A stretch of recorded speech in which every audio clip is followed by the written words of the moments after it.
بسم اللہ الرحمن الرحیم الحمدللہ والصلاة والسلام علی رسول اللہ اما بعد۔ سامعین کرام، مورخہ 23 محرم 1442 ہجری مطابق 11 ستمبر 2020 کے حرم مکی کے خطبہ جمعہ کا خلاصہ پیش خدمت ہے۔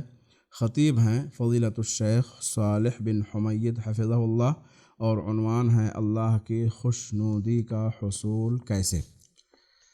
حمد و صلات کے بعد خطیب محترم نے فرمایا، جو اللہ کے ساتھ اپنے معاملات کو خالص کر لیتا ہے، اللہ تعالیٰ اس کو شرک و گناہ سے پاک و صاف کر دیتا ہے۔ جو اللہ کی پناہ کی تلاش میں ہوتا ہے، اللہ تعالیٰ اسے اپنی پناہ میں لے لیتا ہے، اور جو اپنے معاملات اللہ کے سپرد کر دیتا ہے، اللہ تعالیٰ اس کے لیے کافی ہو جاتا ہے، اور جو اپنے آپ کو اللہ سے بیچ دیتا ہے، اللہ اسے جنت کے بدلے خرید لیتا ہے۔ یعنی جو اپنی زندگی اللہ کے احکامات کے تابع ہو کر گزارے تو اللہ تعالیٰ اس کے اعمال کی قیمت اور صلہ جنت کی شکل میں عطا کرتا ہے۔ انسان کی زندگی کے اس دنیا میں مختلف مراحل ہیں۔ ابن آدم اس دنیا میں مقیم ہوتا ہے، پھر اس دنیا سے کوچ کر جاتا ہے۔ ہر کوئی دن بدن موت کے قریب اور دنیاوی تمناؤں سے دور ہو رہا ہے۔ وہ کامیاب ہے جو روزانہ اپنا محاسبہ کرے اور اپنی آخرت کے لیے تیاری کرے، اپنی جوانی اور طاقت والے ایام اللہ کے راستے میں خرچ کرے تاکہ آخرت کے دن کے لیے اس کے پاس بہترین زاد راہ ہو۔ اللہ تعالیٰ نے ارشاد فرمایا، یومئذ تعرضون لا تخفی منکم خافیہ، یعنی اس دن تم سب اللہ کے حضور پیش کیے جاؤ گے، تمہارا کوئی بھید پوشیدہ نہ رہے گا۔ اے مسلمانوں، ایک سال گزرا اور دوسرا سال شروع ہوا۔ قابل رشک ہے وہ جس نے ان ماہ و سال کی حفاظت کی، یعنی ان کو اللہ کے راستے میں صرف کیا اور ایسے اعمال کیے جو صالح اور باقی رہنے والے ہیں، اور اس پر افسوس ہے جس نے ان ایام و سال کو ضائع کر دیا۔ زندگی ماہ و سال اور ایام کا نام ہے۔ بچے جوان ہوتے ہیں، جوان بوڑھے ہوتے ہیں۔ انسان اپنی عمر میں جو اعمال کرتا ہے وہ ایک کھیتی کی طرح ہیں جس کو کاٹا اور گنا جائے گا، اور سب سے زبردست نصیحت موت کے احوال پر نظر رکھنا ہے۔ جس نے کسی کو کھو دیا ہے، اللہ تعالیٰ اس کے دلی غم کو ہلکا کر دے۔ جس کی عمر ابھی باقی ہے، اللہ تعالیٰ اطاعت کے کاموں پر اس کی عمر دراز کرے۔ اللہ تعالیٰ ہر مریض کو شفا عطا فرمائے، ہر ایک کے دکھوں کا مداوع کرے۔ اللہ ہی کے لیے محبت بھری تمام تعریفیں ہیں، خوشی اور غمی اور ہر حال میں تمام تعریفیں اللہ کے لیے ہیں۔ مسلمانوں، یہ دنیا مصائب سے ڈھکی ہوئی ہے، دھوکے کا سامان اور فنا ہونے والی ہے۔ یہ کسی ایک حالت پر برقرار نہیں رہنے والی ہے۔ اس میں رہنے بسنے والے اس کے تغیر سے متاثر ہوئے بغیر نہیں رہ سکتے۔ کوئی خوشی اور مسرت میں ہوتا ہے کہ اچانک وہ غم و مصائب کا شکار ہو جاتا ہے۔ کتنے ہی باغات جو نہایت سرسبز و شاداب تھے کہ اللہ کا حکم آیا تو وہ کٹی ہوئی کھیتی کی طرح ہو گئے۔ جب تم خوش ہوتے ہو تو ساری دنیا تمہیں مسکراتی ہوئی نظر آتی ہے، اور جب پریشان ہوتے ہو تو ساری دنیا غمگین یا روتی ہوئی نظر آتی ہے۔ اگر تم غور کرو گے تو یقیناً تمہیں معلوم ہو جائے گا کہ خوشی اور غمی کا تعلق خود تم سے ہے، نہ کہ دنیا سے۔ بدلنے والی چیزیں دراصل نفس، دل، اخلاق اور اعمال ہیں، کیونکہ دنیا جیسی ہے ویسی ہی رہتی ہے۔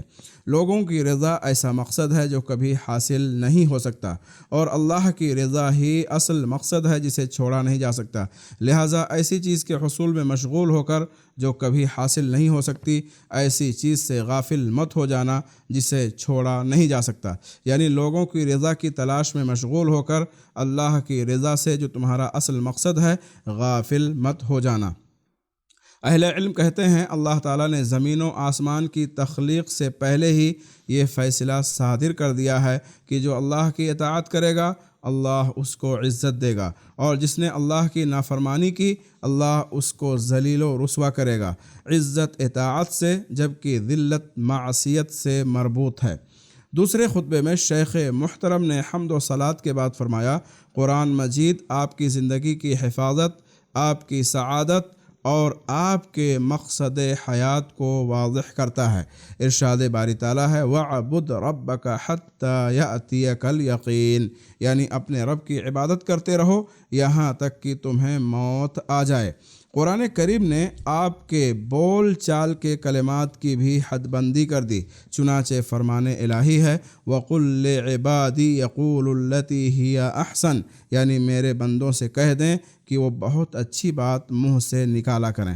قرآن کریم نے آپ کی چال ڈھال کی بھی تحدید کر دی ہے، چنانچہ اللہ رب العالمین کا ارشاد ہے وَلَا تَمْشِ فِي الْأَرْضِ مَرَحًا إِنَّ اللَّهَ لَا يُحِبُّ كُلَّ مُخْتَالٍ فَخُورٍ، اور زمین میں اکڑ کر اور اترا کر نہ چلو، بے شک کسی تکبر کرنے والے شیخی خورے کو اللہ تعالیٰ پسند نہیں فرماتا۔ قرآن کریم نے آپ کی آواز کو بھی تہذیب کے دائرے میں رکھنے کا حکم دیا ہے، چنانچہ ارشاد باری تعالیٰ ہے وَاغْضُضْ مِن صَوْتِكَ، یعنی اپنی آواز کو پست رکھا کرو۔ قرآن کریم نے آپ کی مجلس کی بھی بدگوئی سے حفاظت کی ہے، چنانچہ حکم ہے وَلَا يَغْتَبْ بَعْضُكُمْ بَعْضًا، یعنی ایک دوسرے کی غیبت نہ کیا کرو۔ آپ کے کھانے پینے کی بھی قرآن کریم نے اصلاح کر دی ہے، چنانچہ مسلمانوں کو حکم دیا گیا وَكُلُوا وَاشْرَبُوا وَلَا تُسْرِفُوا، یعنی کھاؤ پیو اور اسراف نہ کرو۔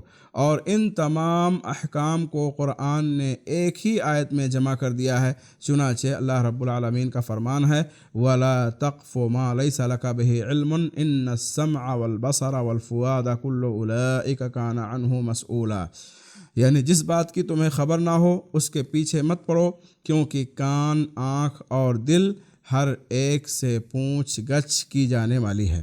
خطیب محترم نے اس وصیت کے ساتھ اپنے خطبے کا اختتام کیا، اللہ کے بندو، اللہ سے ڈرو، اللہ تم پر رحم کرے۔ جو شخص اپنی ذمہ داری اور نجات کے طریق کو جاننا چاہتا ہے وہ ان آیات پر غور و فکر کرے۔ اللہ تعالیٰ نے فرمایا فَمَنْ أَبْصَرَ فَلِنَفْسِهِ وَمَنْ عَمِيَ فَعَلَيْهَا، یعنی جو شخص دیکھ لے گا یعنی غور و فکر کرے گا وہ اپنا ہی بھلا کرے گا، اور جو اندھا بنا رہا یعنی اللہ کی آیات پر غور و فکر نہ کیا وہ اپنا ہی نقصان کرے گا۔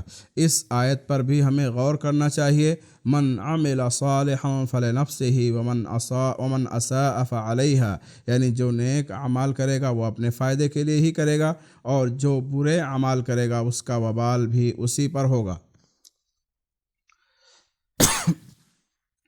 اس آیت کو بھی ہمیں اپنا مطمح نظر بنانا چاہیے، فَمَنِ اهْتَدَىٰ فَإِنَّمَا يَهْتَدِي لِنَفْسِهِ وَمَنْ ضَلَّ فَإِنَّمَا يَضِلُّ عَلَيْهَا، یعنی جو راہ راست اختیار کر لے وہ اپنا ہی بھلا کرتا ہے، اور جو گمراہ ہو جائے اس کی گمراہی کا نقصان اسی کے لیے ہے۔ اس آیت کو بھی ہم اپنے ذہن میں رکھیں وَمَنْ يَبْخَلْ فَإِنَّمَا يَبْخَلُ عَنْ نَفْسِهِ وَاللَّهُ الْغَنِيُّ وَأَنْتُمُ الْفُقَرَاءُ، جو بخل کرتا ہے وہ تو دراصل اپنی جان سے بخیلی کرتا ہے، اللہ تعالیٰ غنی اور تم فقیر اور محتاج ہو۔ اس آیت کو بھی ہم اپنے سامنے رکھیں وَمَنْ يَكْسِبْ إِثْمًا فَإِنَّمَا يَكْسِبُهُ عَلَى نَفْسِهِ، یعنی جو گناہ کرتا ہے اس کا وبال اسی پر ہے۔ یہی حقیقت ہے اور یہی ذمہ داری کی حدود ہیں۔ ارشاد باری تعالیٰ ہے کل امرئ بما کسب رہین، ہر شخص اپنے اعمال کے عوض گروی ہے۔ اسی طرح سے اللہ تعالیٰ کا فرمان ہے کل نفس بما کسبت رہینہ، یعنی ہر نفس اپنے اعمال کے عوض گروی ہے۔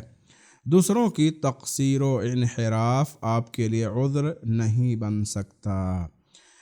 خطیب محترم نے دعا کے ساتھ اپنے خطبے کا اختتام کیا۔ اللہ تعالیٰ سے دعا ہے کہ اللہ رب العالمین خطبے میں جو باتیں کی گئی ہیں ان پر ہمیں عمل کرنے کی توفیق عطا فرمائے، آمین۔ وصلی اللہ وسلم علی نبینا محمد۔